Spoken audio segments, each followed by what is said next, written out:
జగన్మోహన్ రెడ్డి గారు ఆయన ఊసరవెల్లి రాజకీయాలు చాలామందికి అర్థం కాకపోవచ్చు. అంటే రీసెంట్‌గా అధికారం కోల్పోయిన తర్వాత దీన్ని కవర్ చేసుకోవటం జగన్మోహన్ రెడ్డి గారి వల్ల కావట్లేదేమో అనిపిస్తుంది.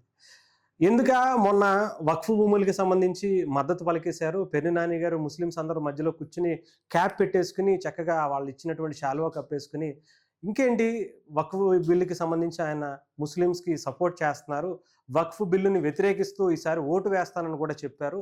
రాజ్యసభలో నిజంగానే వైఎస్ఆర్‌సీపీకి కొంత బలం ఎక్కువ ఉంది కదా! ఈసారి డెఫినిట్‌గా ఆ ఇంపాక్ట్ ఈ బిల్లు మీద పడుతుంది అని చెప్పి చాలామంది అనుకున్నారు.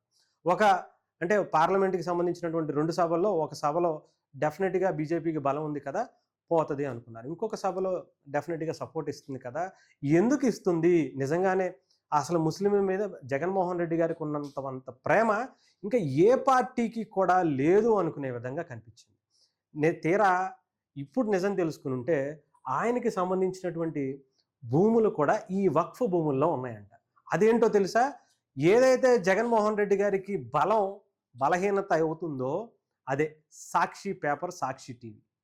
హైదరాబాద్‌కి సంబంధించినటువంటి కేంద్ర కార్యాలయం సాక్షికి సంబంధించి ఉందో ఆ భూమి అంతా కూడా వక్ఫ్‌కి సంబంధించినటువంటి భూమిని ఆయన నాన్నగారి అధికారంలో ఉన్నప్పుడు ఆయన అక్రమంగా సంపాదించినటువంటి ఆస్తిగా ఇది బయటకు వచ్చింది.